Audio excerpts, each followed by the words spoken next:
How's everyone doing? Been a bit tricky for some of you, your spirit influences, over the last few days. Yeah. All right, let's look at beliefs matter with regard to the human soul, shall we?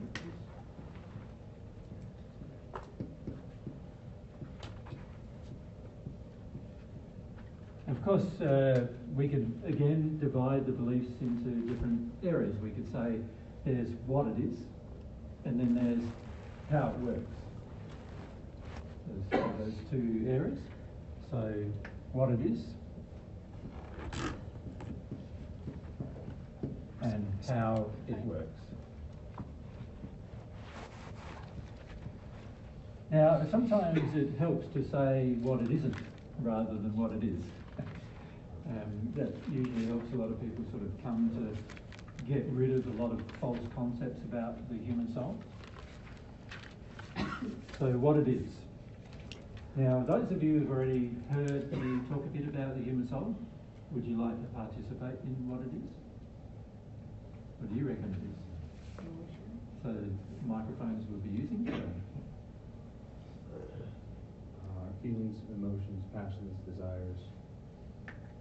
So you're saying the human soul is feelings,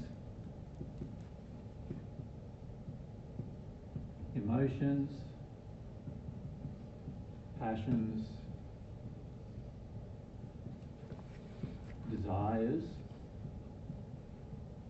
that right? Yeah, that's not what it is. What is that? Are attributes of the soul. Does that make sense? So these are attributes of the soul. So you could say more about how it works and what it is. Can that make sense? Mm-hmm. Yeah. So whenever you talk about feelings, emotions, passions, desires, memories, thoughts, you're always talking about the attributes of the soul rather than what the soul is itself. It's sort of like saying, isn't it, that God is love, when that's an attribute of God, yeah, but not a definition. So it's not right to say the soul. So one thing is right, in the soul is feelings, right? Or do we say feelings are soul? No. So that can be true, can't it? The soul does have feelings, and so the soul is feeling, but that is not true. Feelings are not the only thing that the soul is. So this is why it's important to see that actually the soul has feelings, emotions, passions, desires. You could say these things are energies coming from the soul, couldn't you? So the soul itself, to describe what the soul is, the soul has to not only be the container for these particular things, but also be the generator of those particular things. Right? So it's not those things in themselves, it's the generator, the motivator for those things. Make sense? Yeah? Okay, so what is the soul then? We haven't yet really defined it. Yep, so we go on this side, so front and back. Yep. Yep. Actually, you said it's the pinnacle of God's creation. Well, that certainly is what it is. So it is. Let's say what that means. It's a creation of God. So that is true. That's true. It is a creation of God. So it's not a creature that came into existence through its own process, but rather it was a creature that was designed by a higher intelligence. Right? You pass the microphone just behind you. Okay, yeah. Jan? I was going to say it is the most complex creation of God. That is true. It is the most complex. Or you could say the highest creation of God. And the only one that is capable of self-actualization. Correct. So it's self-aware.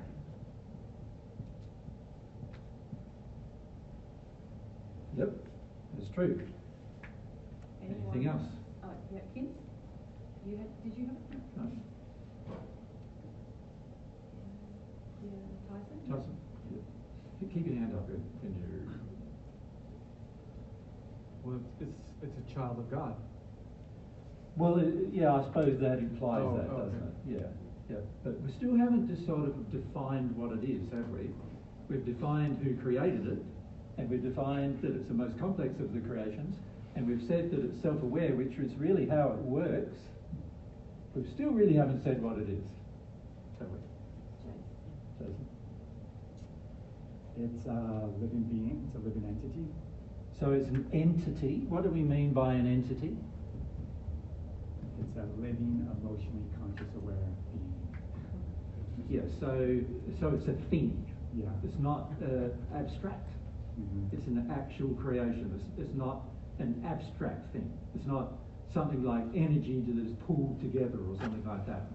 The soul is capable of pooling energy together and using energy for different tasks, and you guys do that all the time, every single day. But it's still, the energy is an attribute of the soul in itself. So the soul itself is not energy, but it has energy. Yeah? Okay? Any others? So, Si? It's the image of God that has both male and female parts. Okay, so it is dual in nature. What that means is, if we look at it in terms of a design, if we've got a complete unit, it has masculine and feminine qualities which don't make it dual in nature, by the way, even though I've drawn it that way, because actually there are souls that are mostly masculine and there are souls that are mostly feminine, right? And those souls, when they split, they enter two, like if it's mostly masculine soul, then it enters two male bodies. There's two male bodies that are attached. If it's a mostly feminine, there'll be two feminine bodies attached. So when I draw it like that, what I'm saying is there's two separate parts to it in the way that it incarnates. Right? So you could say how it works is that it incarnates. It has to, in order to become self-aware, it has to go through a process of what we've termed in the spirit world individualization, where you become aware of yourself as an individual. Does that make sense? So the process of individualization is another way in which it works. So it is, you could say it's a container which splits into two parts as self-aware beings, and eventually recombines into the one whole as an individual self-aware being. Right? And the reason why it does that is so that each half can learn a lot about processes, but also it also enables the bodies that the whole soul will the ones that are yet to incarnate can incarnate into. The procreation process enables the whole soul to split into two halves and then have, you could say, two separate experiences which eventually combine into one, and so you've got a double chance at everything. Right? So dual in nature, very, very important aspect about the soul. Yep. I also wanted to say eternal. That is not known. So a lot of people believe it is internal, so there is a belief that it's eternal, but actually that's only a belief. It's not a fact. It's unknown as to whether the soul may die under certain circumstances. This is a very important issue for many people who are spirits. In the sixth sphere, this is one of the things that are discussed the most, is the potential of whether the soul is immortal, in other words, unable to die, or able to die. And people in the sixth sphere are discussing this all the time. Right? It's one of the primary concerns of the spirits who have lived in the sixth sphere for a long time. Yeah? So people have presumed that it's eternal, And there is no record as yet of any soul coming from this earth having died, but that doesn't mean that it is eternal or immortal by itself. Now obviously it may have the potential to be immortal if it receives something from God. But if it does not receive something from God, then who knows? It may die over a period of time. Let's say it may die over maybe 1 million years and then it dies. Who knows? Nobody really knows. Does that make sense? Yep. G'day. Anything else? Yes, if we come across just behind. It's our true identity. It's who we are. It's who you as an individual are, yes. Now, when you say you, can you say it's not really your true identity because you're half of it? Does that make sense? So the combined soul is your true identity, of which you are one half. This dual in nature is a very important factor in the design of the soul. And see, most people on earth believe that they are individuals in their own right, but that's not true. From God's perspective, the individual is the soul in its complete form, not the two halves. You follow? So yes, but you are right, it is your true identity. So it actually has an entity, and you could say identity. And can we say something more about You've all that? got a serial number. This identity is not shared by anyone else, is it? No. It's like our DNA. It's unique in nature. It's unique, yeah. So it's not a shared identity, like a group identity. It's an individual identity. Yeah. Yeah. You could say it's a container for how it works, couldn't you, as well? The whole soul is like a container, and everything passing through it or that is stored in it or released from it or processed from it is all, the container itself is still existing, whether things pass through it or not, and whether it's aware of its dual nature or not. There's still things happening to it all the time. And of course, how deeply self-aware we are requires growth, really. Yeah. So, Thea? So in the spirit world, you said spirits call the process of incarnation as a process towards individualization. Yep. And the individual is the whole soul. Correct. Of which you are one half, having an experience to determine so both of you together will determine you as an individual in the future. Make sense? So the individualization process is all the way up beyond the 35th sphere into a soul union state. Well, you could say it begins at the moment you are conceived. That's when you start. As soon as one half of the soul is conceived, in other words, it incarnates, connects to two bodies created for it on earth, as soon as that occurs, you could say from then on it's becoming aware of itself as an individual. So even when the first half does that, from now on it's beginning the process of self-awareness. When the second half does it, that adds to the process of self-awareness. But of course, both halves will grow, firstly independently, but God's intention was that they would come together at some point and in fact unify at some point. Now, once they are completely unified, you could say the process of individualization is complete in that now the whole soul is aware of itself.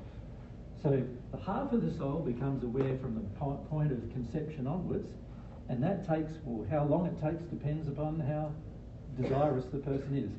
So for Mary and myself, that took 1900 and around 50, well, I'll give you the exact figure. It took us 1933 years for that to occur. All right? But there's people in the spirit world who have been around for 150,000 or even 180,000 years and it still hasn't occurred.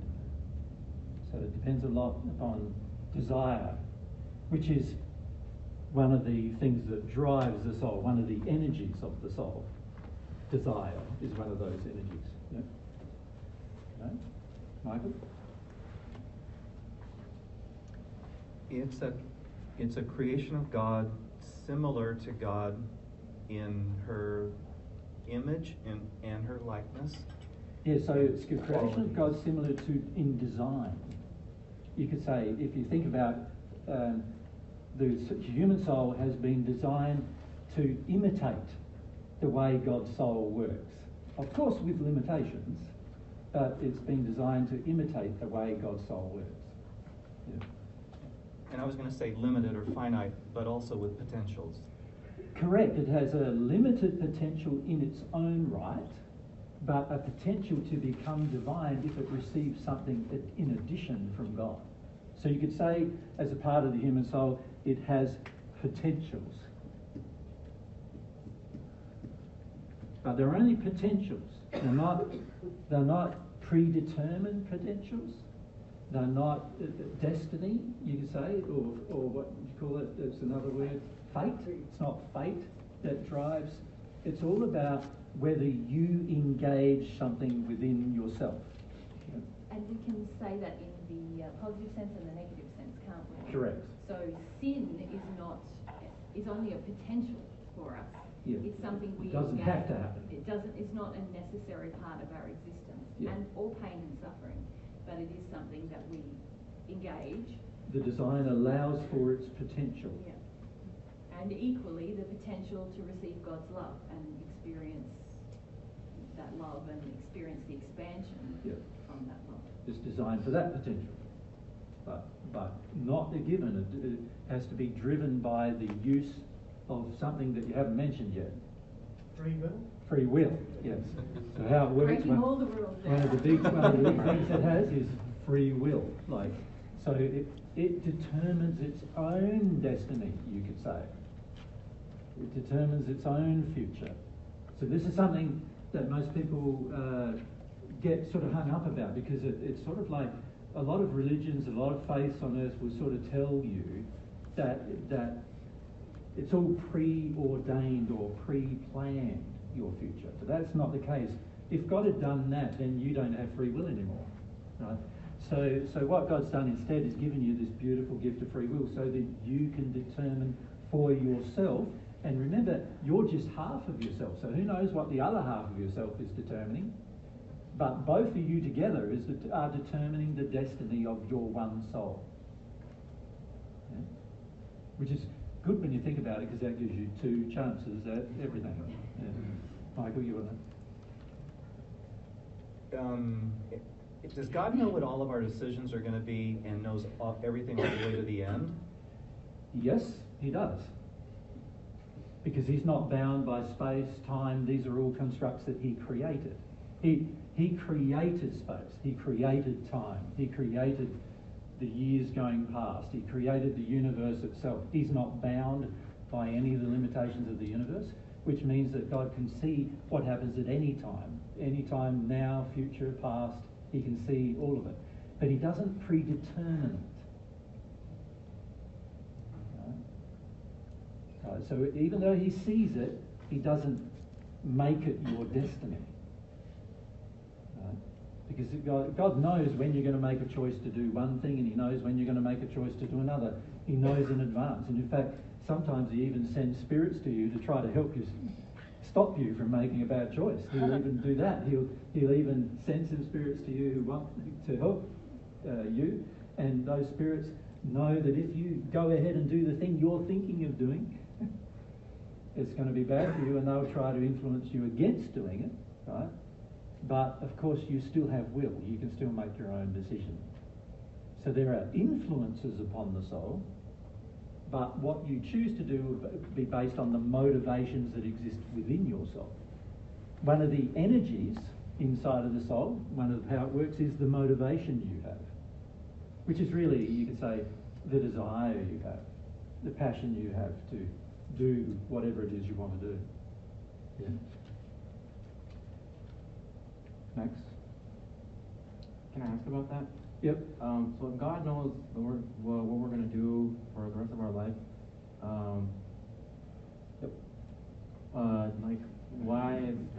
interested in having a relationship with us, then like wouldn't that be kind of pointless? Like, in a Well, way? it's your choice to have the relationship.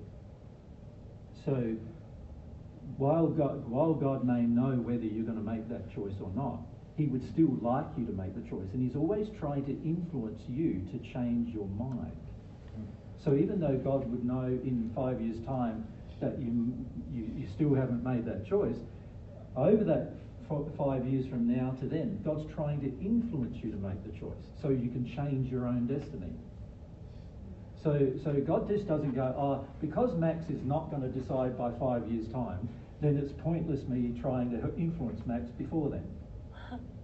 Because God knows that your will can be influenced by anybody, including God, in one way or the other, through giving information and allowing you to see things. And so God is trying to still influence you, even though God can see that you probably won't make the decision until 5 years' time. Right? So don't feel that just because God knows what you may do, that God's not trying to change what you may do. Right? Because he is. For Justin here, and then we'll go up the back. Does the soul have matter? Can you see the soul? Yep. Okay. There is contained of matter that comes from the universe, yes. When you see the soul, is it in lights, colors? Do you see the sound? Do you see geometry? What do you see? Well, it depends what eyes you're using. Okay. So the spirit body has eyes, and the physical body has eyes, and the soul has eyes, has a way of seeing. And the soul doesn't have a body per se, as we're used to seeing our physical body and spirit body. But the soul itself can still see vision. In fact, it's got far wider vision than we can even imagine in our spirit form or in our physical form. In our physical form, the distance you can sort of see is about, if you're on the top of a mountain or something, it's usually 30 or 40 kilometres, what's that, about 25 miles or so, 30 miles, and if you get really high mountain, you might see 60 or 70 miles, but you can't make out the detail of what's out there. Like, it's just like a big, sort of almost like so far in the distance you can't see the individual trees, and you can just see it's green, like, or snow or whatever. But the spirit body has the ability to see thousands of kilometres away, and in detail. The detail like it's up close detail. And the soul has the ability to see light years away, right, from itself, its own position. So you've got a growing set of capacities that exist as a part of the soul. So, and I'm talking here about the unified soul. Yeah. Because the ununified soul doesn't have that capacity. You can't access your soul vision until you're unified. Until you're unified. Okay. Yeah. Until then, you're living in a spirit form, and each half is accessing its spirit faculties rather than the soul-based faculties for sight. So you can say all of your senses are available to you as you grow through the body. So we're using this body, we've got different senses. When we get into the spirit world, those senses are all expanded. So they're not limited more, they're expanded more. And that includes expanding in quality as well as quantity. So what I mean by that is that in quantity, meaning that in this body using this eyes, I can only see a visible spectrum. But if I go in my spirit body, there's a wider visible spectrum. The eyes can see a wider visible spectrum. So now they can see colours that in our form now on Earth we can't see. Right? And there are colours, you'll notice this when you pass, there'll be colours you go, oh, I've never seen that colour my entire life on Earth. And the higher you progress, the more of those variety of colours you see. And so as you expand in love, your abilities in the soul also improve. Now, initially they are connected to the two first bodies you're using. So you're using, and when I say first bodies, what I mean by that is you're capable in your soul of creating bodies to use. But the first bodies, which are the bodies you were born with, remain with you. Right? But you're capable of creating and destroying connections to bodies that you use for purposes. So let's say a spirit wanted to try to influence you to do something on earth because it looked like you were going to kill yourself or harm yourself, and he might appear to you to influence you in that direction. So to do that, he creates a physical body, not a spirit one, just a physical one, and he then uses his spirit body to influence that body to tell you things and whatever. And then when he's done, he dissipates that physical creation that he made. Right? So the body itself is just like an appendage, you could say, to the soul. And it's appendage to the half of the soul, and it's necessary for the half of the soul to see things and to experience things. Without the body, the half of the soul is not connected to the full apparatus of the full soul for sight and feelings and emotions and desires and passions. The half of the soul needs a body to experience those things. Up the back, on this side, and on this side over here, please. I think we mentioned free will, but how about personality? We haven't mentioned personality. It has a unique personality. And remember that we're talking now still about the whole soul. So the whole soul is a unique personality. So when it splits, that personality appears in both halves. In other words, both halves have the same personality. Because the whole soul is the thing that's been gifted with personality. Yeah? And can we make a point here about the fact that personality is something that God created, so it's a permanent part of the soul. But when we talk about free will, whether the soul's aware or not. That's right. Yeah. When we talk about free will, then we introduce temporary states or temporal things that happen in the soul. So, for example, sin is a temporary state that is created by the soul. Equally, other states of joy and happiness are all things that pass through the soul, and they are not static or permanent as the personality. Yeah. And character, so you have in every half of the soul, or every complete soul eventually, you have personality and character. And character are the things, the elements of yourself that you have decided to take on that govern your free will choices. But they are also changeable, whereas your personality is not changeable. Yeah. So a very important thing to understand is that personality is not changeable, but your character is. And it's interesting when we talk a lot about people, when you guys talk about other people and how you interact with other people, frequently you're not talking about their personality, you're talking about their character. And that will change over time. People can change their character, even though a lot of people on earth don't believe that's true. Often because we're in our addictions, we want certain things from people. Yeah. And so it's the character of the person that dictates what they'll give you, addictively or in terms of love or kindness or companionship. But when we really love, when we love by God's definition, we love the personality of the person. And understanding, irrespective of their character. Yes, that character is something that's changeable. Yeah. So they might be really evil, but you can still love them. Or they might be really good, and you can love them. Yeah. Of course, a person who is good and kind and compassionate is a lot easier to love than a person who's evil. But eventually you get a stage where they're just as easy to love. Yeah.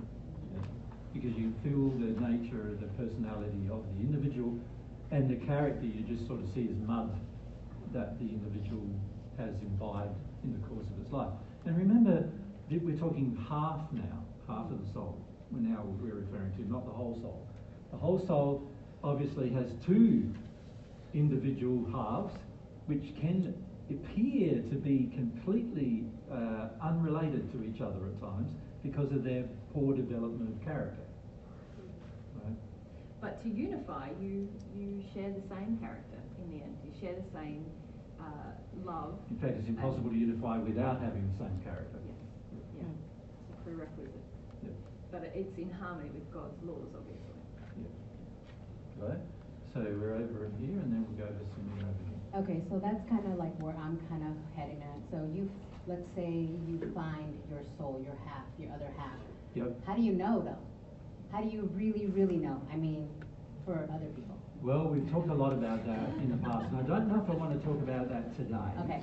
And the main reason why it's a lot to do with how you develop your character as to how you're going to find the other half, to be honest. How much you love your personality and how much you refine your character in harmony with love. Yeah. That's the surefire way. Yeah. And there are spirits in the spirit world who have also not received God's love, who know they are with their soulmates, but they are not in the state of a union with each other. They still feel themselves to be two separate individuals. And that happens in the sixth sphere. Frequently, people do find their other half, and frequently they do know that person is a reflection of their own personality, but they can't grow to a union state without receiving something from God. So you could say the union state is one of the soul's potentials, but not a given, because it's driven by your will, your passions and your desires as to whether that will occur. And is that why sometimes, like, although, you know, you said soulmates are typically born in the same area? Or Oftentimes, yeah, yes. So, and then sometimes, you know, somebody's a lot older or a lot younger, or... Usually within 25 years or less, usually. Yeah. Many are within a few years, you know, like most are within a few years. The longer the distance between two, the more rare it becomes, yeah, for lots of reasons, which we won't go into. But, yeah. And if you're not ready to find your other soul, is because you're closed off, or... When you say not ready, you can say you don't desire it. You don't desire, okay. So when you say, I'm not ready, it's interesting how you guys say things about being ready for things. Because you often say, I'm not ready to deal with that emotion yet, or things like that. Or, I'm not ready to find my soulmate yet. And all that means is you don't have a desire for it. It's sort of a way of denying responsibility for the development of desire. Correct. That's those kind of statements. When you make that kind of statement, you're almost making out that it's some magical thing that in the future sometimes you'll suddenly be ready. And the reality is you'll only be ready when you have a desire for it. So this is why desire is such an important thing to develop. But that's how it works. That's how the soul works. There's a lot we need to talk about how the soul works, isn't there? And we won't get into that today very much, because there's already spirits who want to talk to us about what the soul is. But there's a lot we can get into about how it works, because how it works will determine your future. Your entire future will be determined by how that soul works. And when I say your entire future, I mean your future when you're here on earth will be determined by how the soul works, how it's working, whether it's working well or not, or whether you understand how it works. And also your entire future in the spirit world and in the union state will be determined by how much you've learnt about how you work.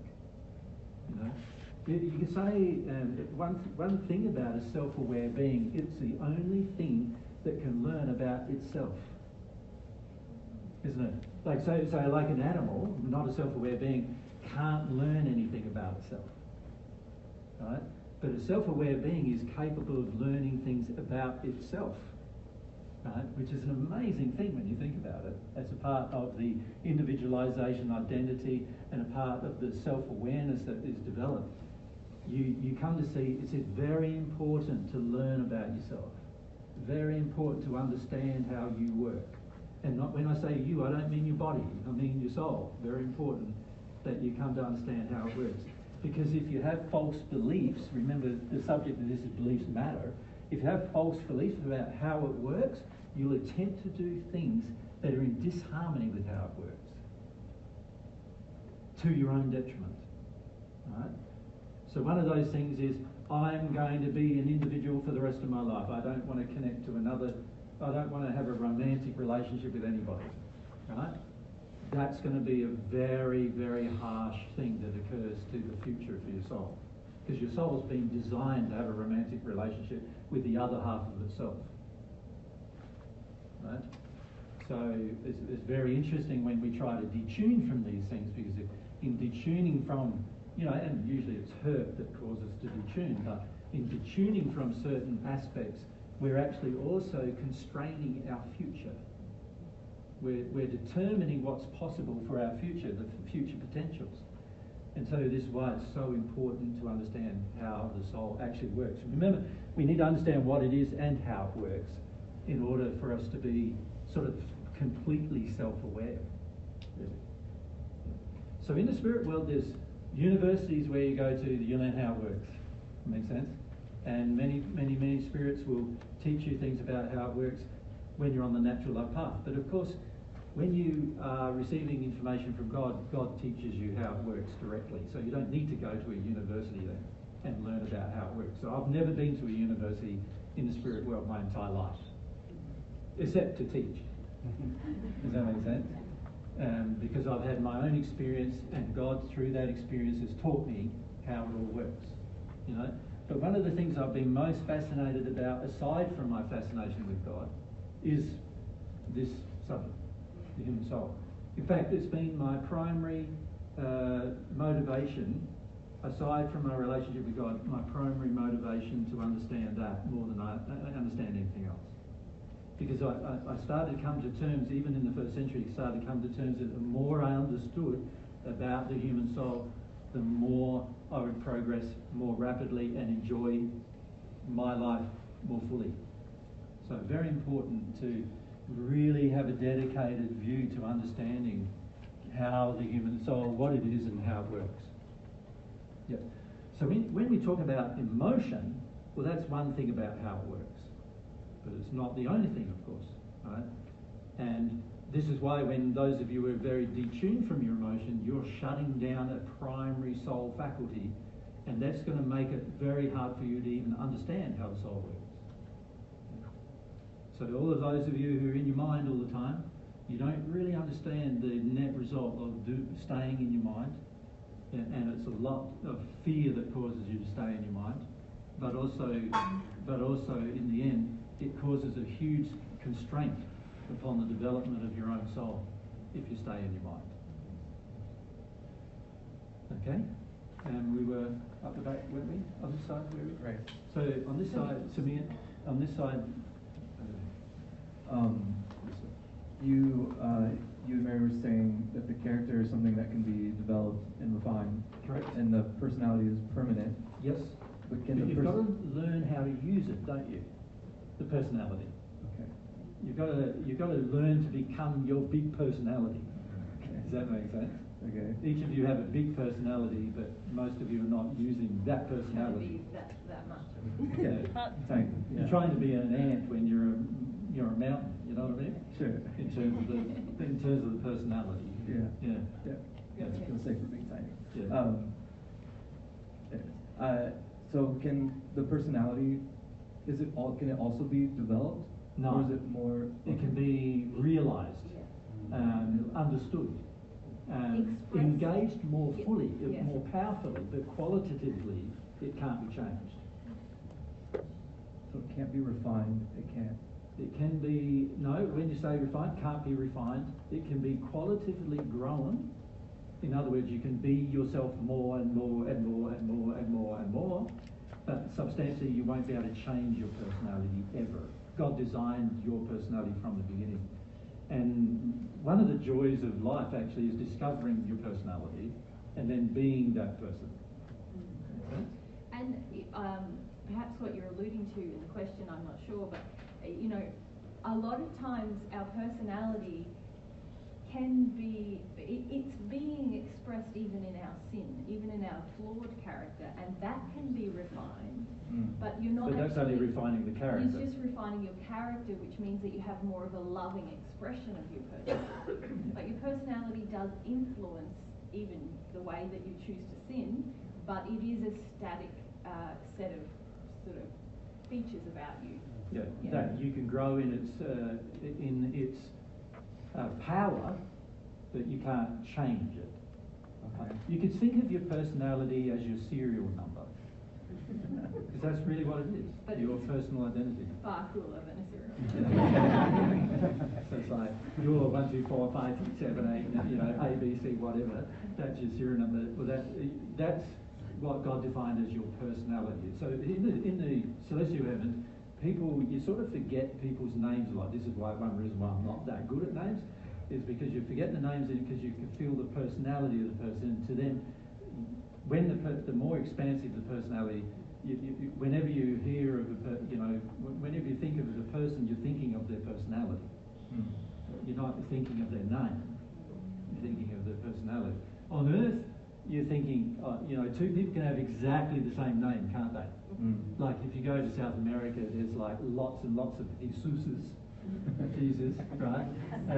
Same name as me. So which one of us is the one that existed in the first century, and so forth? Well, that is all determined by the personality and the experience. Right? There's a lot of pain and suffering on Earth because people are hating their personality, acting against their personality. It's a big cause of pain. Yeah. And often our parents try to suppress our personality very early in our childhood because they don't like our personality very much. Because our personality challenges their beliefs. And then we decide to act in harmony with that to try to avoid the pain, and then we grow into adults who try to suppress our personality. So one of the worst things you can do to yourself is to suppress your own personality. In a culture like in America, this is happening all the time. Western cultures, but also very judgmental cultures. Ones that are worried about TikTok and Facebook and image-focused cultures are very much about suppressing personalities. Trying to have everyone have the same expression of themselves. Yeah. So the trouble when you do that is you're going to create facades. In other words, you get to the point where you can't even recognise who you are anymore because you've imbibed facades. And facades are all about the character that you've imposed upon the personality. For what purposes, Yeah. You can see the more we discuss it, the more questions there are. Right? This is the fascinating thing about the human soul. And by the way, none of this was occurring when we were talking about God. Can you see most people on Earth are not fascinated by God, right? And because of that, they don't have any, what's God like here and what's God like there? They don't have any of that going on. But when you start talking about the human soul, it's like, there's a lot more questions about every time you make a statement. There's opens up a pathway of more questions each time. Yeah. Where were we up to back? Judith. We start Judith and we come forward and then back there. And Cheng on this side. Sorry, we're Flister. So Flister, let's go first. The soul determines our law of attraction. Like we can check minute by minute the condition of our soul. Well, it's not your law of attraction. It's God's law of attraction because God created all the laws. But how the law of attraction works is whatever is in the content of your soul, if it's in harmony with love, the universe will reward it. And if it's out of harmony with love, the universe will correct it. Yeah.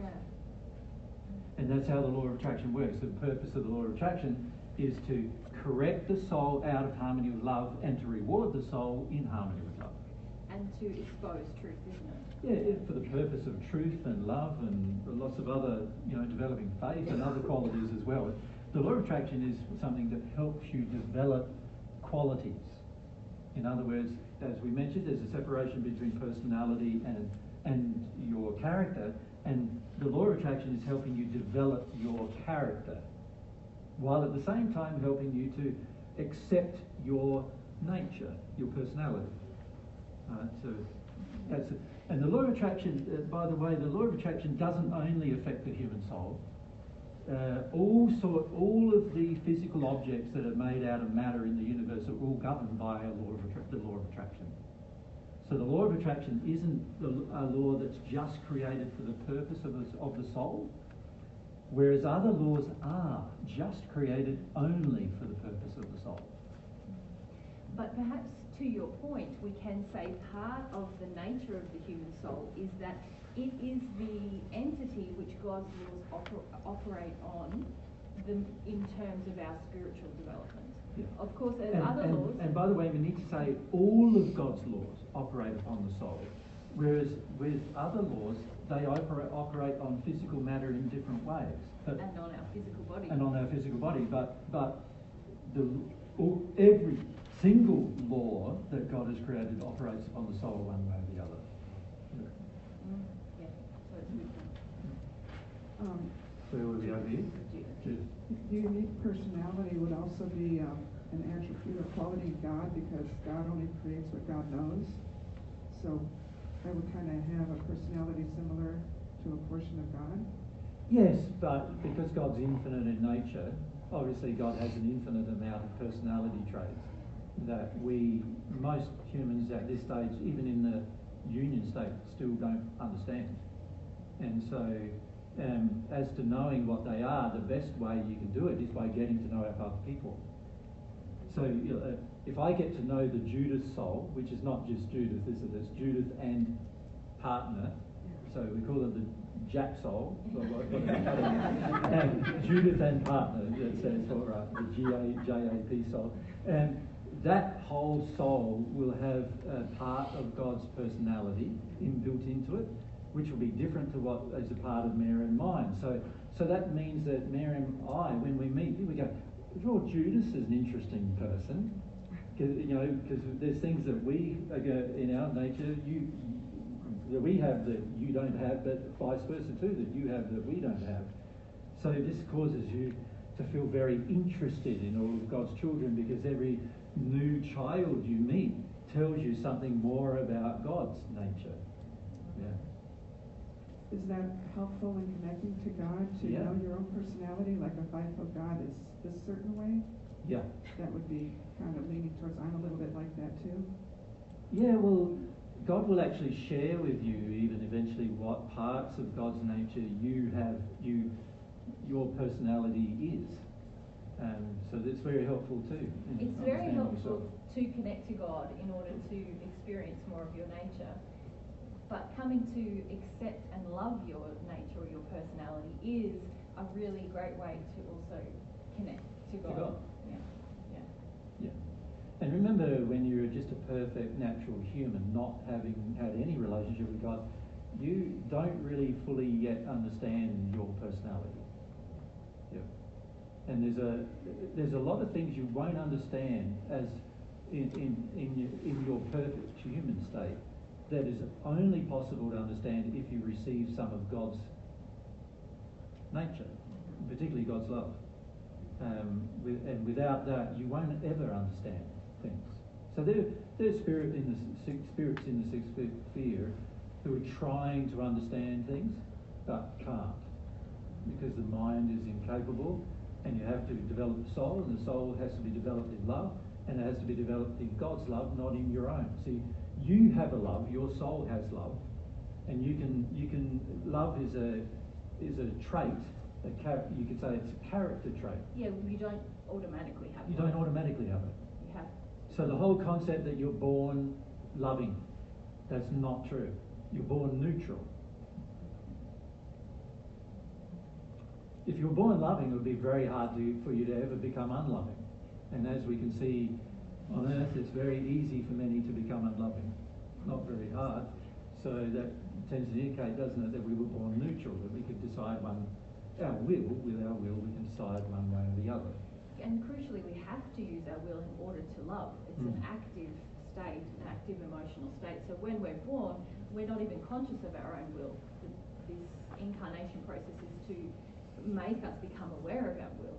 So it'd be impossible to love when we're an infant, because we don't know how to use our will yet. Yeah. So that we're in a state, you could say, that is free of sin to a large degree when we're born. So usually most people, when they're born, they're in a fifth or fourth sphere state, and that state is much more free of sin than their adults, their parents are in. And so in that state, they might give the appearance of being more loving, but it's just a conditional state rather than a use of will state. Right? And this is why frequently that's all misinterpreted by people. The other thing too, it's very important to say, is the human soul is not and can potentially never be divine. So this whole concept that we're all a part of God anyway, we're all got God's divine nature in us, all untrue. You do not. You were created by God, but you don't have God's divine nature in you unless you ask for it. Right? So even a child, a lot of people say he's so divine, you know. No, he's not. He's a human. He's just closer to his perfect state than you are. Right? Because of his being a young human who is yet to sin very much. He's closer to his perfect state, but he's not divine. And potentially may never be divine. Because to become a part of the divine, to receive a part of the divine, you have to ask for it. The use of your free will, which I haven't written here, have I? Yeah. Which I better Very do. important. The use of your will. Yeah. Where were we? Shame we were next. We were here, and then over here with Ellen. If we come to Ellen. Yeah, and then back. Okay, going back to personality and characteristics. Yep. I've been noticing a lot more that it's more common if people change their name from like Joe to John because they feel like John suits them more than Joe. Is that based off characteristic? Or It's often based personality or on spirit experience? influence. Unfortunately, many people would prefer not to be themselves, and in the process of preferring that, they allow a spirit is allowed to. They are wanting a spirit to connect to them, so that they can instantly not be themselves. And when that spirit connects, frequently the spirit will ask for the person to change their own name, so there's a stronger bond. Right? And the person themselves feels like, I feel like I want to be someone different, and now I feel like there's things I can express that I didn't before, which is really the spirit and the spirit's personality. So this is very common, especially when people change their name quite significantly, and you see this happening with Lots of influences. lots of influences. Yeah. Now, every celestial spirit eventually just uses the name, if they ever refer to themselves, that they were born with on earth. So any spirit who's coming to you with a fancy name that they have never used before is often, is not a celestial spirit. Yeah. So I'm still Jesus in the celestial realms. We've got a body there that we use. It was our first century body, which we still use. Bodies. Mary has her body and I have mine. When you say Mary and I, it's really our soul has both of those bodies. We still use those bodies in the celestial spheres. And so when people meet me, I haven't renamed myself. You know, they meet me, I'm still Jesus, Mary's still Mary. You follow? Yeah. Of course, the serial number of our soul, which is our personality. It's like the unique signature. The unique signature of our soul is recognisable as well when you meet the person. Often the unique signature of their soul is recognisable. But on Earth, when people change their name, it's usually because it's a combination of two factors. They really don't like their own personality because of the way they've been harmed in the past in relation to their personality, and they're carrying a lot of pain that they don't want to deal with, and so they think. And they want a magical experience of change. And then they attract a spirit who impresses that upon them. Yeah. Very common. Happens very commonly over the centuries, you know, but. And even some people who just alter their name, usually they will tell you about an experience where they decided, I just wanted to express myself differently, and usually it's when they want to avoid like a transition in their life, but they haven't dealt with the pain of the transition, and they just want to be a different person, be a different version of themselves. And that might not be spirit overcloaking, but it is still the avoidance of pain. Yeah. Now, many spirits on the natural love path, even in the spirit world, do change their name. And when it goes from one sphere to another sphere to another sphere, they change their name. And for similar reasons to what we've just mentioned, actually. And it's always indicative of the fact that they're trying to get away from something as well. Thank you. We're over here. Thank you. Does the soul choose higher with the microphone? Does the soul choose the parents, or does God choose the parents? And do the parents choose the name, or does the soul choose the name? Well, when you say choose, it depends what you're implying. I'm not sure. So some people when they say I've chosen this child, or this child, I chose my parents. I chose my parents, the soul chose my parents. The reality is it's impossible for a newborn and a newly incarnate soul to choose its parents in an active manner. In other words, as an exercise of its conscious free will, because it has yet to know that it has one. But that being said, there are certain personality traits in the soul coming to the parents that the law of attraction, God's law of attraction, has meant that child is ideal for those particular parents. Right? So you could say the child hasn't chosen the parent, not actively or consciously, but the soul's personality is attracted to that parent, or remember the two parents, of course. Instinctually attracted, you could say, to the two parents.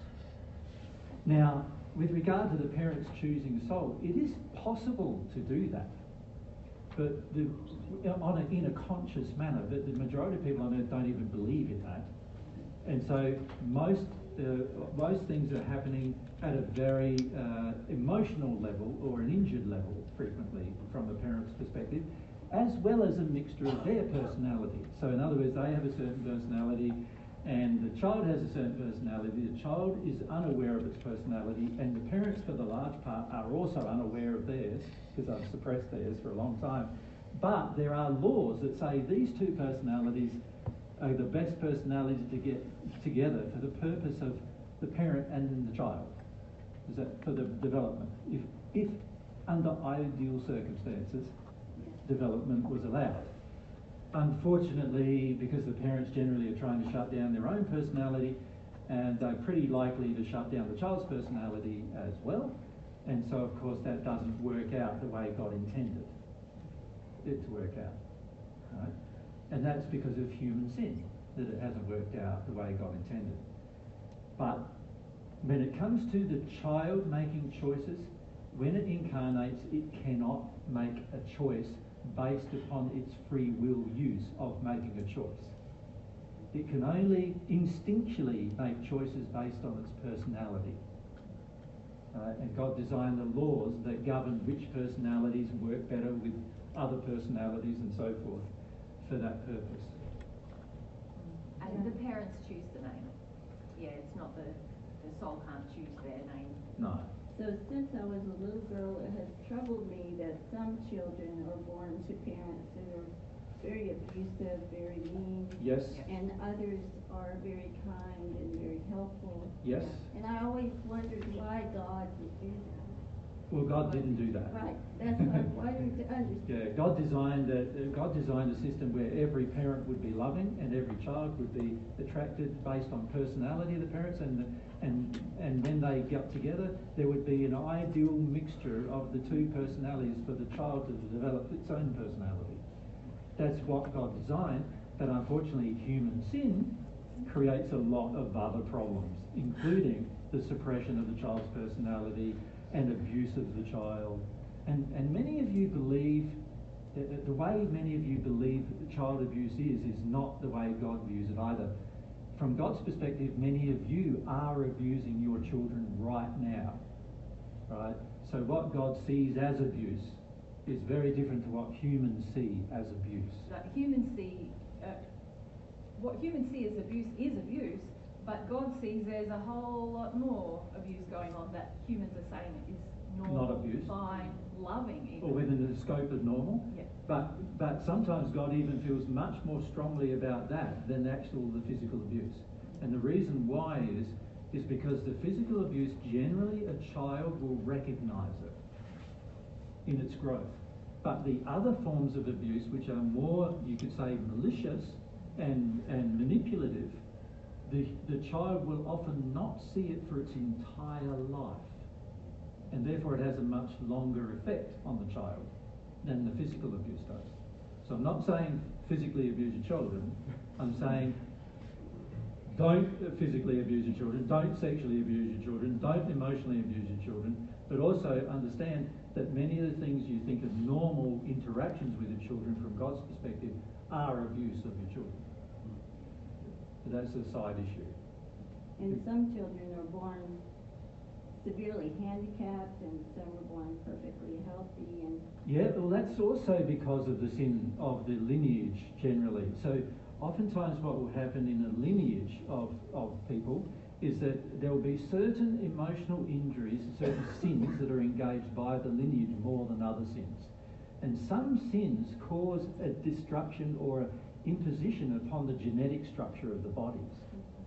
So these people, and as a result of the lineage, the genetic structure is damaged, and so when the child incarnates, it's still incarnating into the ideal emotional environment or the ideal personality environment, but because of the damage of the lineage, it also now physically is affected by the damage of the lineage, right? Again, caused by human sin. As soon as a person enters the spirit world, there are huge attempts made to correct all of that, right? We should say, yeah, there's huge attempts to correct sin on earth. Oh, that's a given, yeah, I think. Yeah. Because the laws are operating all the time to correct sin. But the physical limitations you're referring to. The physical limitations of the physical body that are caused by genetic defects in the physical body. By the way, there are none in the spiritual body. The defects are only affecting generally the physical body with regard to the genetic structure of the physical body. They are corrected once the person passes. So that's clearing away the damage done by the forefathers is done and there are different processes that happens with. With God, it's a very seamless process. For people on the natural love path, it's a bit more convoluted process, but that involves others. But those things are done generally soon after passing. so God created a personality, and a personality then, by the law of attraction, attracts the parent. With the ideal personality for that child to grow up in an environment learning its own personality, assuming all things were sinless. Yes, assuming everyone wanted to love. Yeah, assuming everyone wanted to love. Of course, God knew that sooner or later there might be people who choose not to love, right? And maybe all of us have done that, right? And so what God did then is God also gave corrective laws that affect the human soul specifically, so that you can repair any damage that is done to any body or the soul itself. And when I say any body, I mean the spirit body or the physical body or the soul itself. Were all the souls created at the same time? That is unknown. Okay. But there are billions of souls that we have seen in the union state. You can only really see them in the union state. You can sense them in states before then, but can't really see them. But in the union state, you can see them. And in the union state, we've seen billions of them. That are not yet untold billions that are yet to incarnate. They're not in this. They're in a unified state, but they haven't used their will to reach the soul union yet. They're like yet to begin their experience. And when do they divide between? At the time of conception of the first half. So God creates the soul, and then it comes into the parents. He's just created the soul with an instinct to incarnate. Okay. Yeah. And so the souls are, as soon as the sexual act goes on, it's a really interesting process actually, because as soon as two people engage in sexual activity, they are surrounded by potentially incarnating souls. So half would go one place and half would go to the other place. That's right. It will go to a different place. Yeah, if conception occurred. If conception occurred.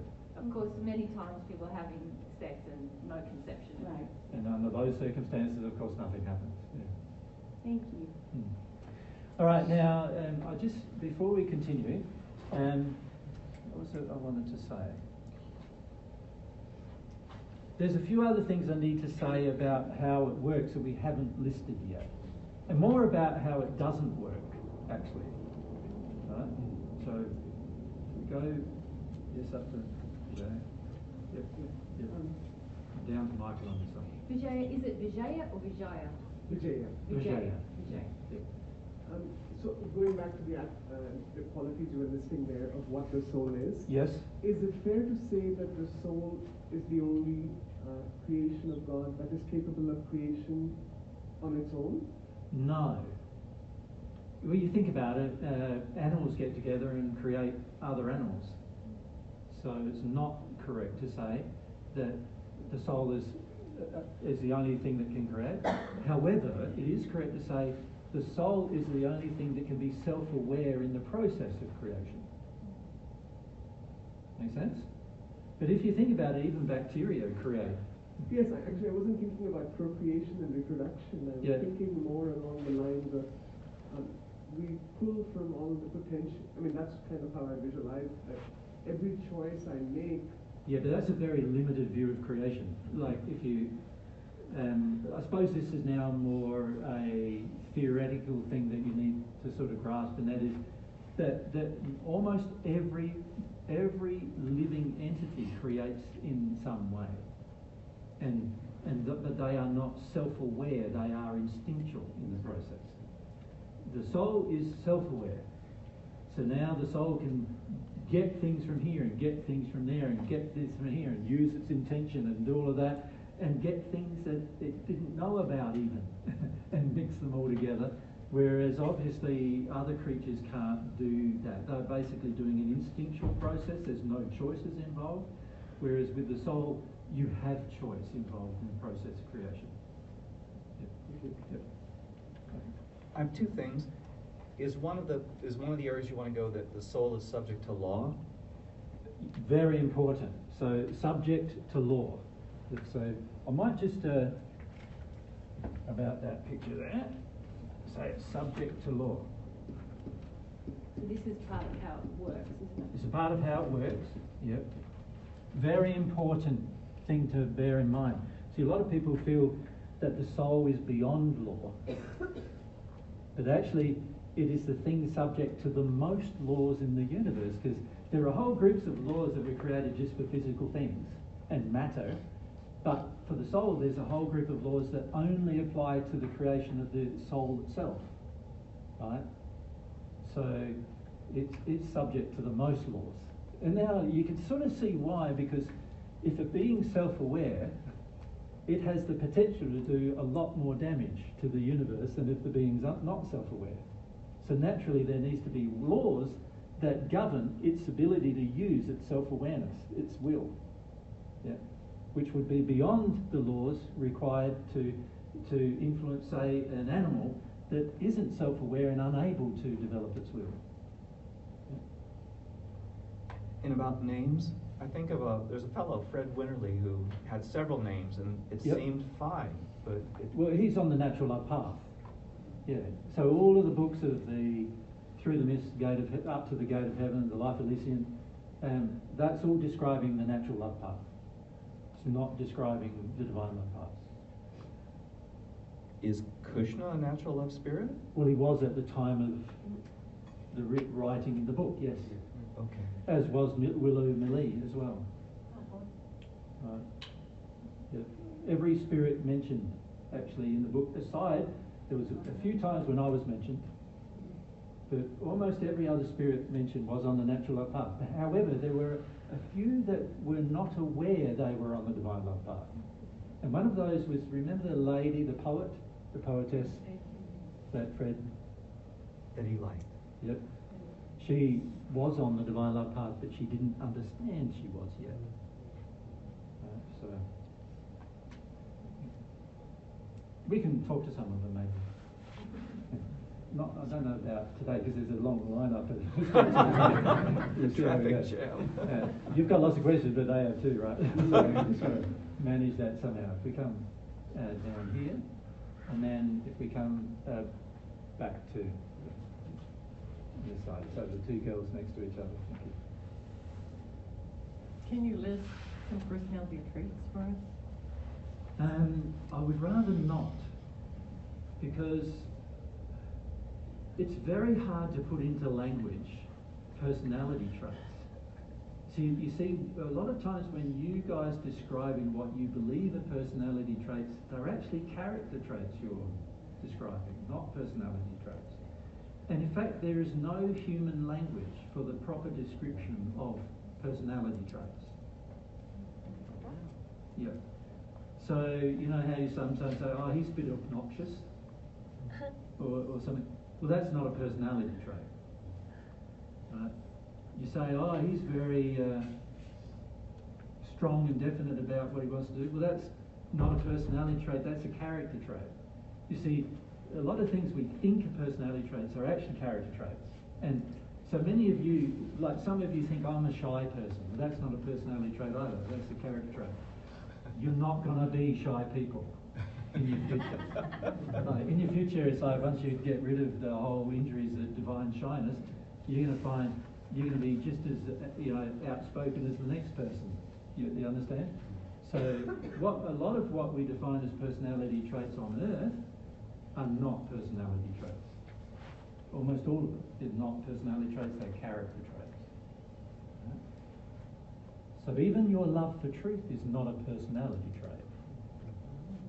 It's a character trait. You can define it, you can grow your love of truth, you can develop it. So it's not a personality trait.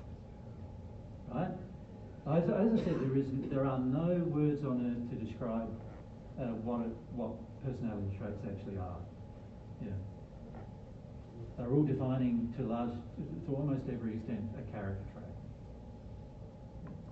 So this is the problem when a group of people are in their intellects, is that when you're in your intellect, you want to start defining everything, and then you start applying it to personality when it's got nothing to do with personality. Right? And this is a very common thing to do.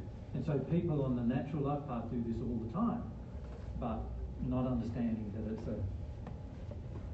not a personality trait. So I don't know how we're ever going to talk to you about your personality traits.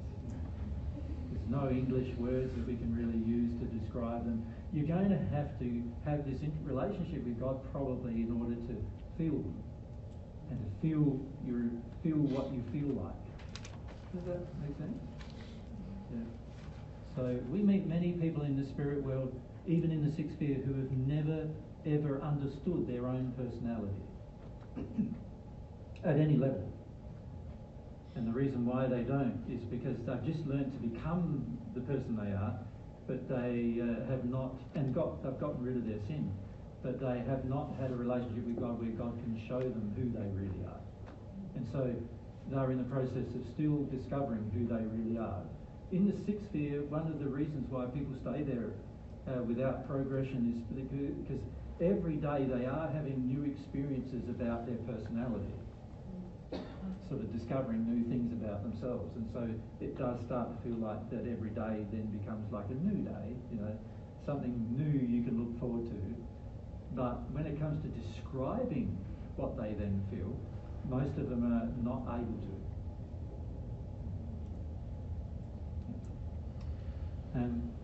Yes?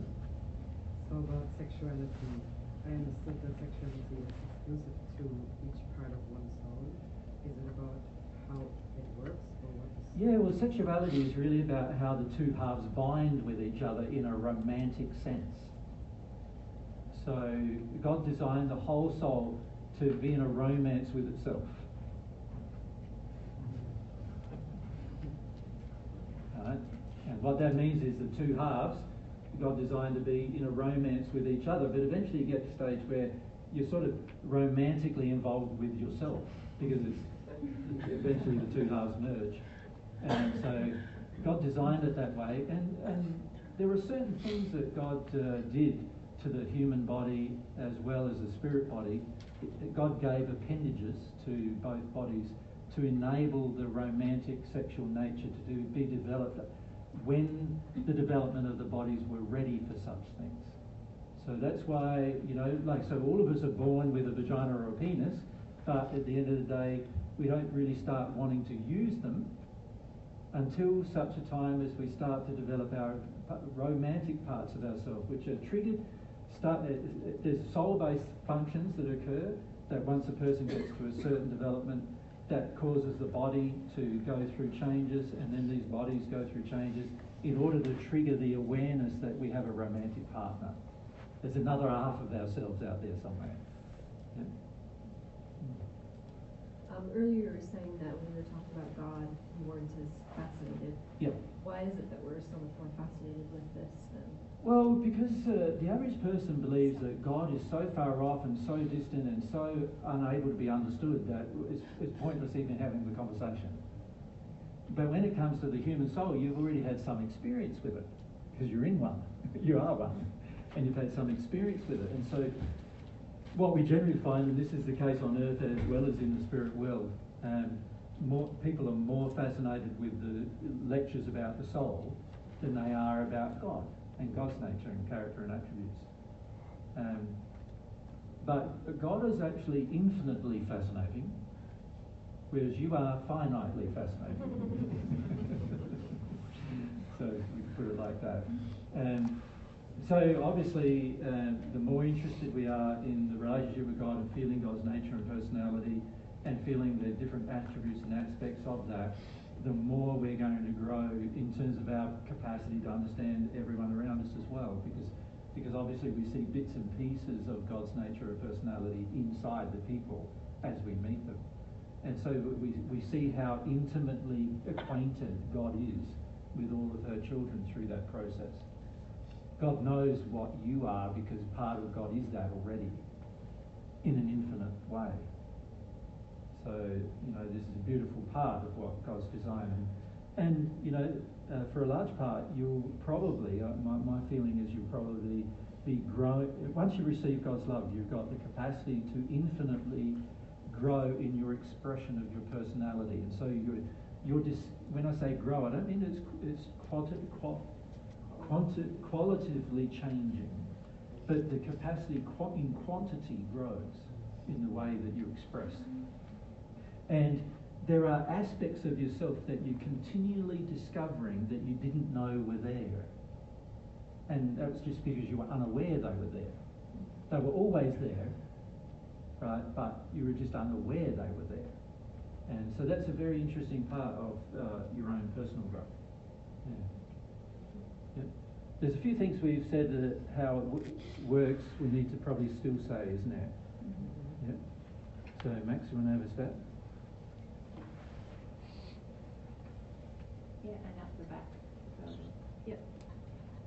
It can have relationships and it can connect to its creator. Okay, so that's a part of its potentialities, isn't it? Yeah, so you could list all of them as potentials. Potential for a relationship, potential for a connection to the Creator, and actually also potential for assimilating energy or awareness from other creations as a part of that. So even like trees and animals and everything, the soul is capable of assessing and having the flow of energy into itself to understand those things. Makes sense? So the soul is capable of all of those things, yes. Yep. Dr. Batch? I was going to say, I think a similar thing is that it's the only part of us that we can use to have a real relationship with God. Correct. Very important to understand that your physical body and your spirit body do not have a relationship with God. Your soul does. And it's your whole soul that does, of which you are one half. That's what has a relationship with God. So your bodies are coming along for the ride, aren't they? So a lot of people say, whenever I feel God, I feel this lovely sensation in my physical body's chest. And I go, well, that may be true, but thinking that is the experience of love, receiving love from God, when actually it's the emotion that's more important than the physical sensation. Like, in the end, your bodies are going to have lots of physical sensations, created to have physical sensations, so because of the sensory apparatus in them, but in the end, none of that is what God defined as the desire to receive love and the results of it. A lot of it is just the subsequent result of the soul growing because it's received some love. So most of the time when these warm fuzzy feelings come, they're spirits who are just transmitting energy, different emotions to the person, giving the person the illusion that they are connecting to God because the person feels they need that. Yeah.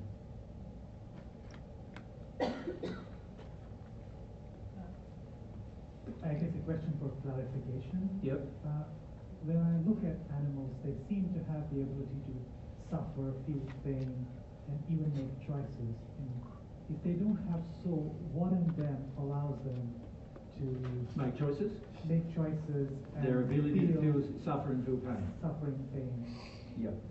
So animals have been created with certain physiological functions, and also these physiological functions, depending on the development of the animal and the type of animal, may also exist in a spirit body form. So in other words, if an animal has a central nervous system, then the animal exists in spirit body form as well as physical body form. Now, those physical bodies and spirit bodies, in the case of those ones that have central nervous systems, and we'll talk about the ones who don't in a minute, but we'll separate the two. The ones that have a central nervous system, so you're talking things like mammals, obviously, and many other creatures too, fish and other things like that, all have central nervous systems. And the ones with central nervous systems, they have, the central nervous system of the animal has been designed to determine the difference between what it views as instinctually pleasurable versus what it views as instinctually painful.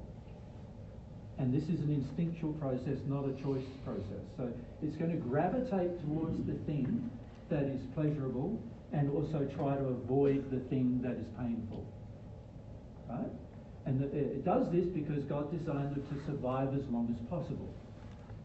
If it didn't have this, if the creatures with a central nervous system didn't have that capacity, then they wouldn't know what is bad for itself and good for itself. And therefore they wouldn't even eat.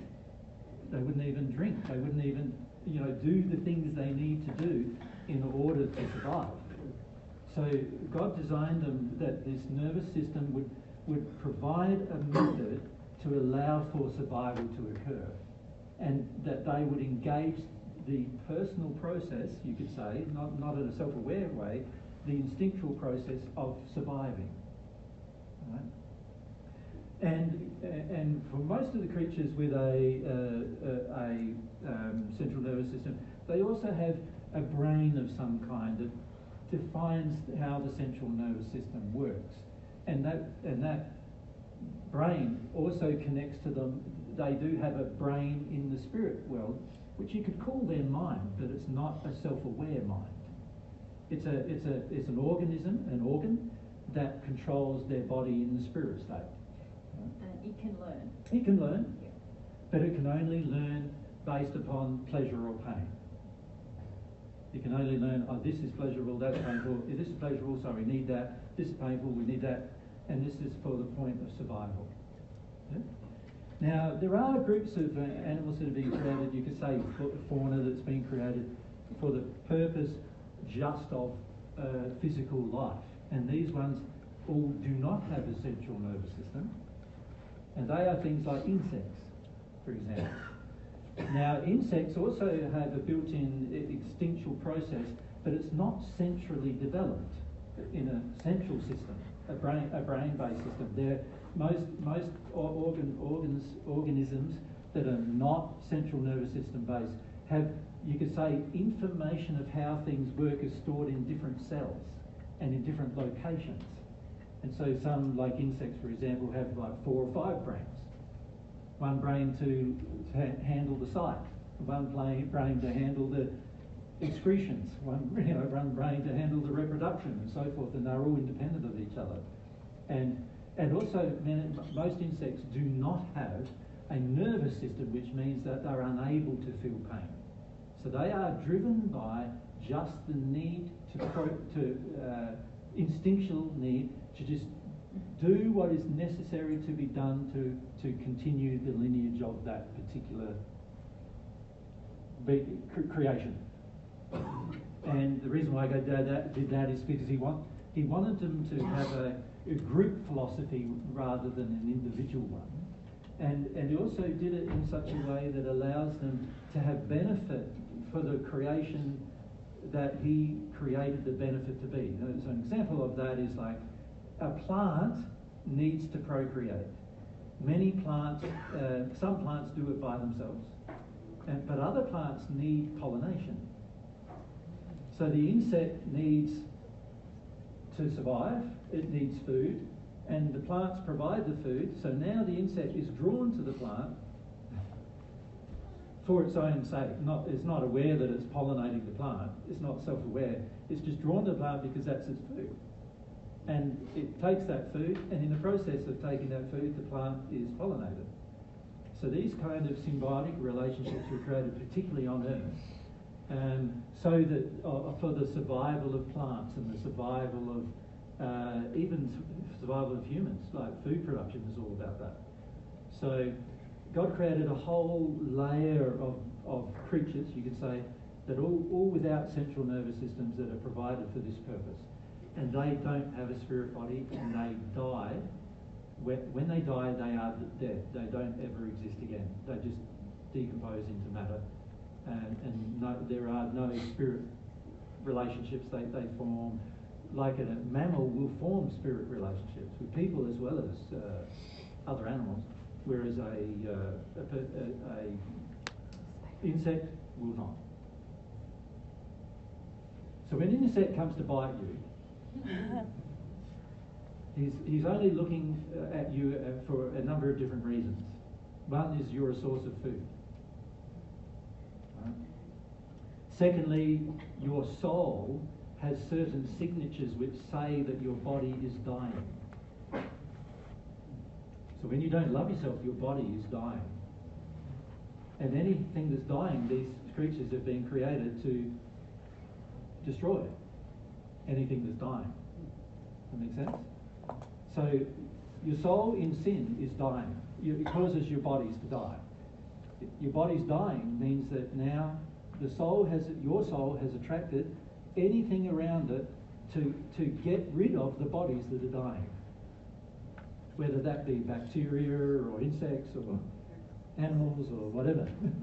Yeah. This is part of how your soul works. When you said that some of the animals have a spirit body, yep. Can they, and you also seem to mention that they can have a relationship like us, like other spirits. Is that true? No, they can't have a relationship that's self-aware on their part. They just like the feelings coming from you. But So got it. So they can be an influence like other spirits, though they are well, it's not like other spirits. Spirits are people who are self-aware. The animals are not self-aware. Even in spirit form, they're not self-aware. They only have instinctual behaviour, some of which is controlled by the human soul's condition. Yeah. A lot of which, actually, is controlled by the human soul condition. The soul really governs that interaction. Yeah. So the animals feel your closeness to love and feel more attracted to you depending on circumstances. Now, on Earth, a lot of animals are not even attracted for that reason. Most animals that are your pets are not even attracted to you for that reason. They're attracted to you because you feed them and it makes it easy for them to get food. And so they love you. Right? And that's the only reason. Well, they don't really love you. They don't really love you because they don't experience love. They just want to be with you because you give them the food. Yeah? You stop giving them the food, then you'll see how much they really love you. You'll find they don't, right? They'll just go somewhere else for the food. Okay, where are we at? 2:30? Yep. If we come to Jordan, sorry. This is more of a question on how the soul works. Yep. Does the unique personality utilize its passions for as a... Well, no, the development of your passions is a character trait. The fact that you have passion is a soul design, but you can suppress your passion almost completely. It can almost be completely dead.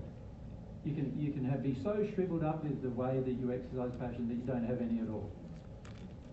But your passion is unique to your personality. The direction in which yeah. So exercised. Passion as an expression of desire and will is not unique. Every soul has a potential for that, but the way your passion the way you feel drawn to express your passion is a reflection of your personality. Yeah. So that you will use your passion in one direction, like you might like art, so you draw things. I might like music, so I do music. So So that's an example. We both have a passion for something, but you have a different one than I do based on your personality, hopefully. But a lot of people believe that music is a personality trait. And a lot of people believe that art is a personality trait, and it's not true either. But none of those are personality traits because anybody can do them. Right? The way that you do them will be defined by your personality. Yeah. And your sin sometimes. Yeah. Many artists we meet are completely defined by their sin.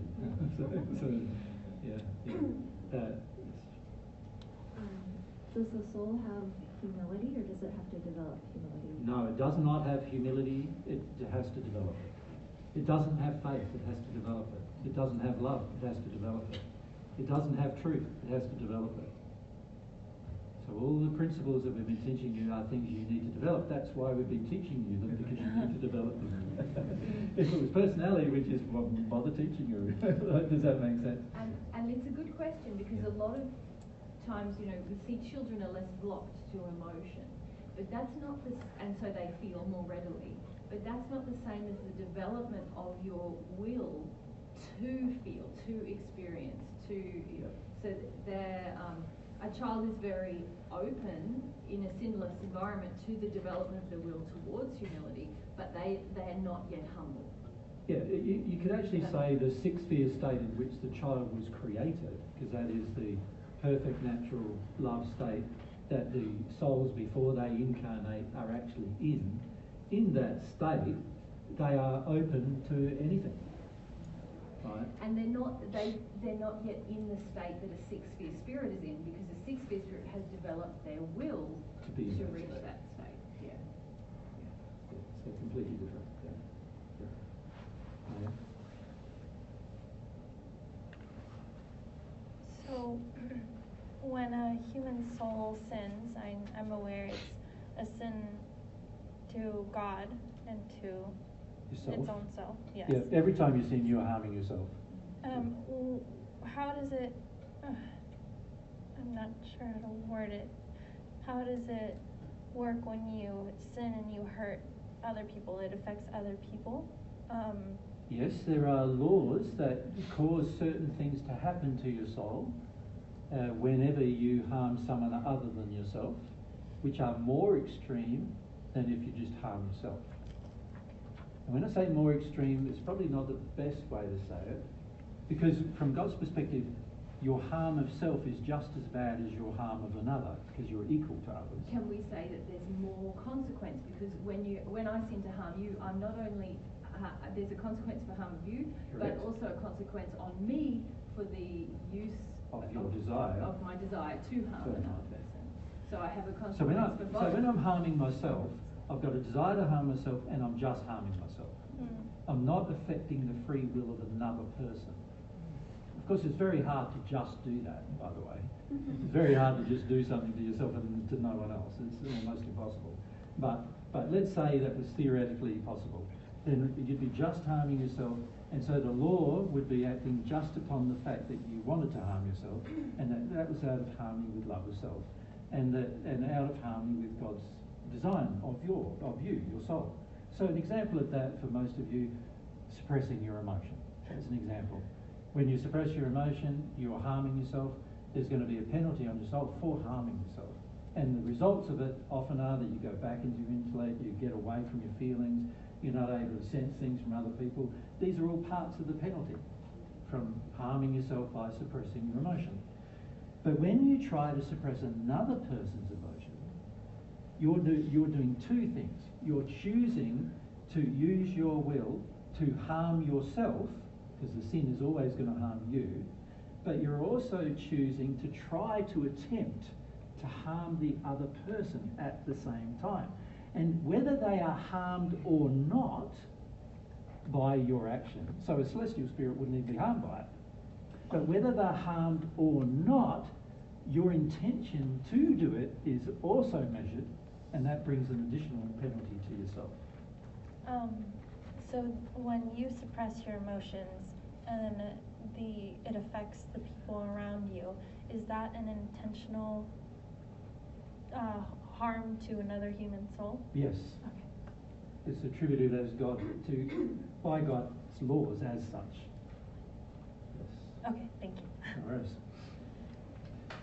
Can I mention a few they haven't mentioned yet? Yes. It does not reincarnate. So it does not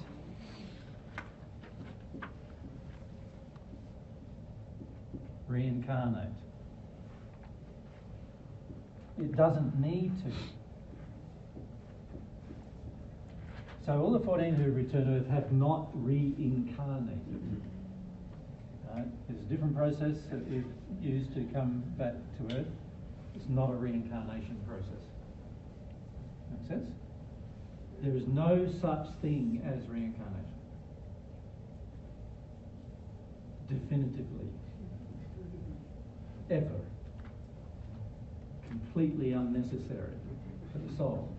The only purpose of incarnation is to become the identity and self-aware process. So it doesn't need to happen again. It's already happened once. It doesn't need to happen again. God's laws are economical. The thing that needs to happen happens once, and that's it. Doesn't need to happen again. It's already happened. Make sense? Important to understand that as a general principle. Right? It is not a magical thing. When I say that, I use that term very loosely, of course.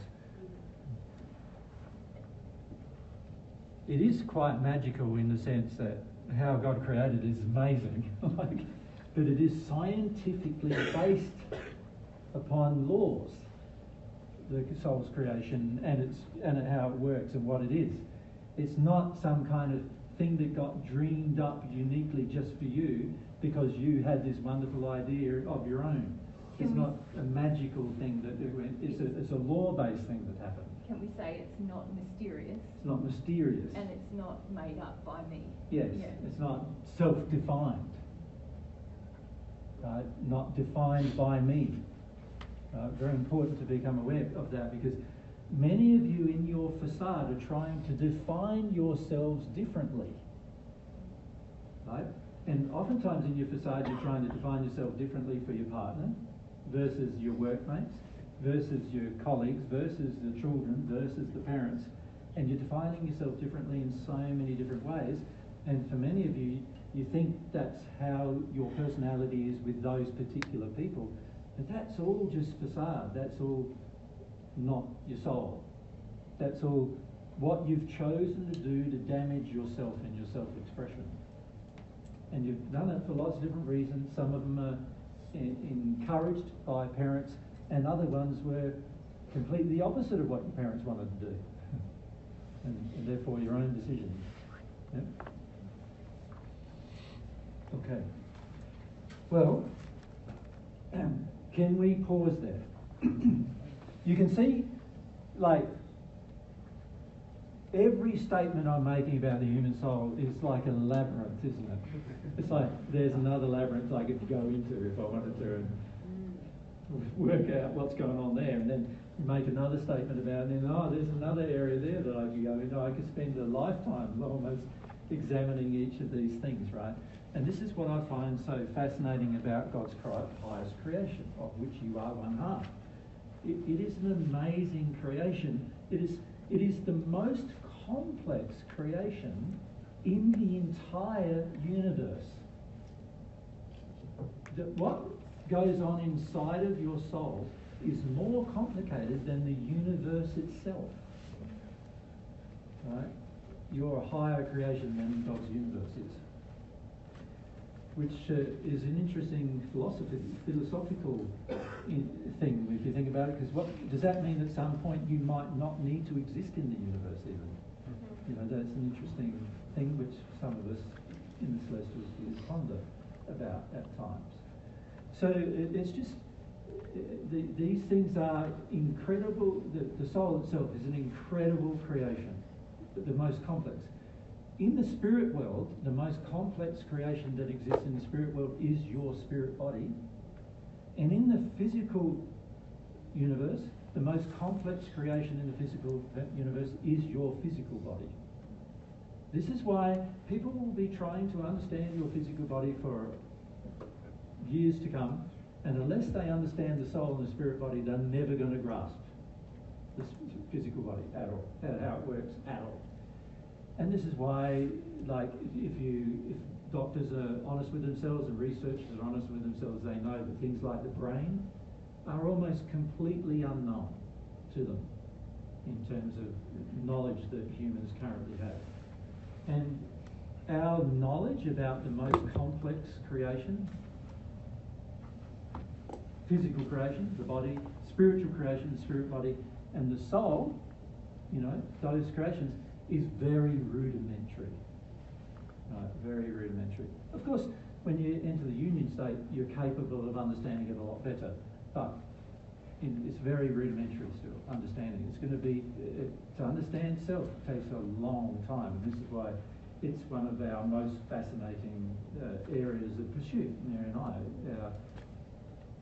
And in fact, it's a fascinating area of pursuit for many people in the celestial spheres as well as in the union state, the people who are in the union state, of which there's only a few, 7 at this stage. So, looking at all of that, the question that becomes, why does it matter? Now, can you see that if you start understanding your own soul, you will also start understanding how to use it? So doesn't that matter? It's like, that's a huge thing, isn't it? To understand yourself and understand what's the best way to get the best out of yourself, right? Naturally, it's a very important thing to come to grasp. And in fact, the majority of people, I must say, there are a lot of beliefs on earth that are primarily just about the human soul, that are all in error. So an example of that is reincarnation, all in error.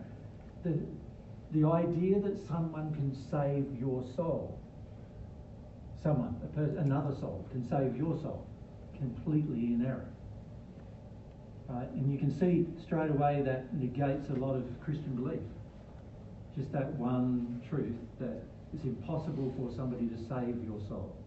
Right? To be frank, you can't even really save it. It doesn't need to be saved. It's already there. It needs to be saved from suffering. And that's one thing you can do. Right? But nobody else can do that for you. They can educate you, but they can't do it for you. Right? So your soul can be educated, but nothing can magically be done to it by any other soul.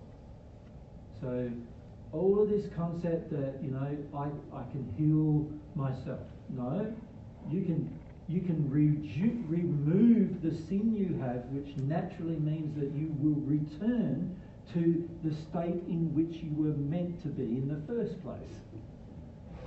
But that's not healing yourself. That's just returning to a state that you were originally created to be in anyway. Right? You can't go beyond that state without God's love. You also cannot give God's love to someone else. Because God's love is God's love, not yours. You can give your love to someone else as long as they free will desires to accept it. Make sense? But you can't give God's love to someone else.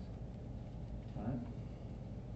So there's a whole heap of spiritual concepts, if we really delved into them, in terms of spiritual beliefs that are on earth, that revolve around a false concept of what the human soul is capable of.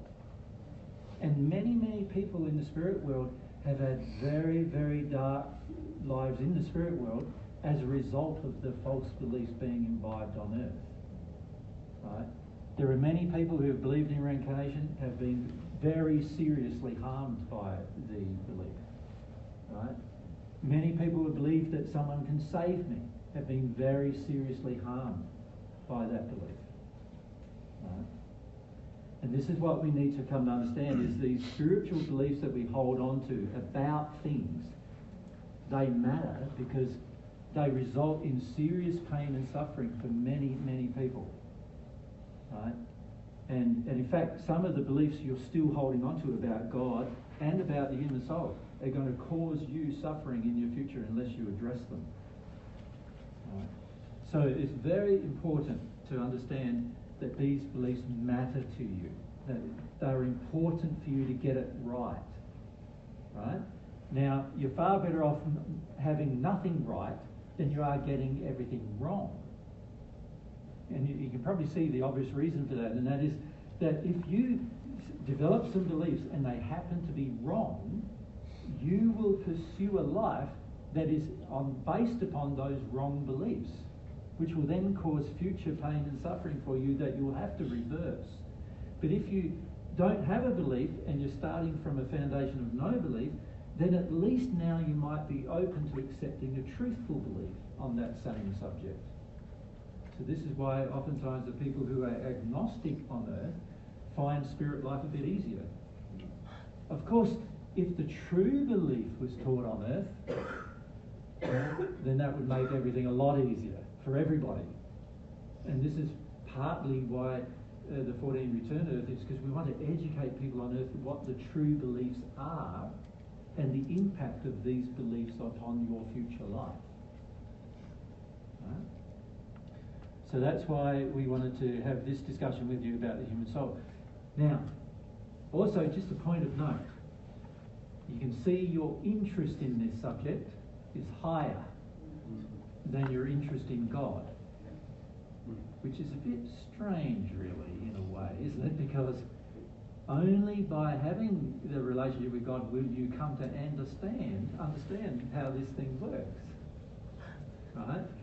And so in a way, putting the cart before the horse here, right? But it is something we wanted to raise in one of these discussions on this trip, because what we see is a lot of people are making suppositions about their life based on errors about how their human soul works. And if we can correct some of these errors, then that would be very helpful for them changing the direction of their life while on earth, and therefore helping them to change so that they're not so addicted to some of the concepts that they have about what they believe themselves to be. So that's the reason why we've done that. But now's the time for a break for lunch, I think, isn't it? What's the time? Yeah, let's do it. Yeah, 10:01. So why don't we come back about 20 past 1, and we'll probably do a bit of channeling because there's a long line up the street. Talk about these subjects, and we'll see who we get to talk to. Nera and I will talk about it a bit at lunchtime. But we want to. There has been some spirits who are talking to us about reincarnation the last day or two, who want to ask some questions. So we might get to them, but we also might get to talk to some spirits who you've heard of in books, that and sort of, so you have some kind of relationship in the sense to their life, and you can find the truth about what they now believe versus what they did believe and things like that. Yeah, if we don't get that today, then we'll definitely do it in future. Yeah. There's a few others. Yeah, which we'll need to talk about. Yeah. Good. Thanks, guys.